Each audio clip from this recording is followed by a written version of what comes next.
السلام عليكم. dhammaan asxaabta ku xiran channelkeena maanta waxaan doonayaa in aan idinla wadaago 10 xikmad oo dhiirigelin ah taasoo aan rajaynayo qof walba oo si dhab ah u qaata noloshiisa in ay ka bedeli doonto wax badan. fadlan daawade muuqaalka laakiin saar haddaad ku cusub tahay channelkana subscribe leh gambaleelkana furo. mahadsanid.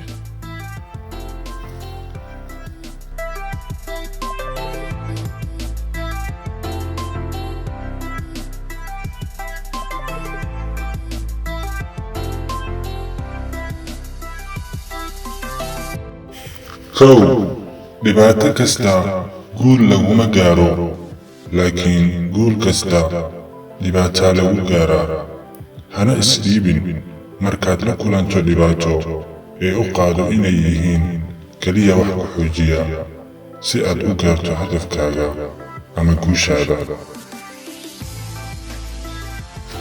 2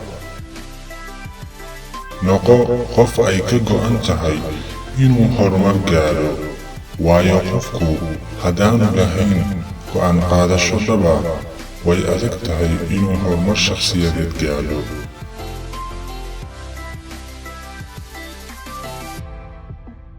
3 adduunka waxaa kaaga filan saaxiib dareemaya xanuunkaaga adiguna kiisa aad la dareentid. kaasina waa saaxiibka keliya uu qof walba jecel yahay inuu yeesho. 4 qof kasta ayaa wax xunfarta ku fiiqi kara, laakiin wanaagga dad yar baa arka. 5 awood uma lihid inaad beddesho muuqaalkaaga si aad u noqoto kan dadka ugu quruxda badan, laakiin waxa aad awood u leedahay in aad beddesho dhaqankaaga ama dabeecadahaaga si aad u noqoto kan dadka ugu dabeecadda wanaagsan.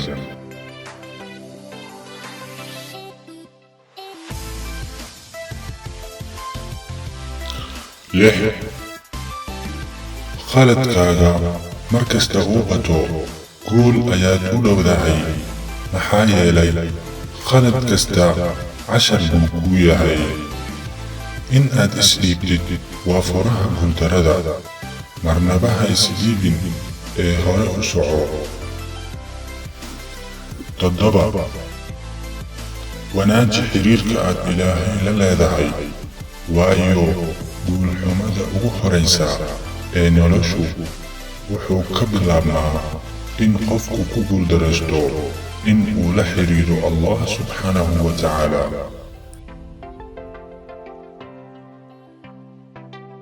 8 shimbir geed dul fadhida marnaba kama cabsato in laanta ay saaran tahay la jabto, sababtoo ah kalsoonideeda ma ahan laanta ay saaran tahay, balse waxay ku kalsoon tahay waa baalasheeda. had iyo jeer ku kalsoonaaw naftaada.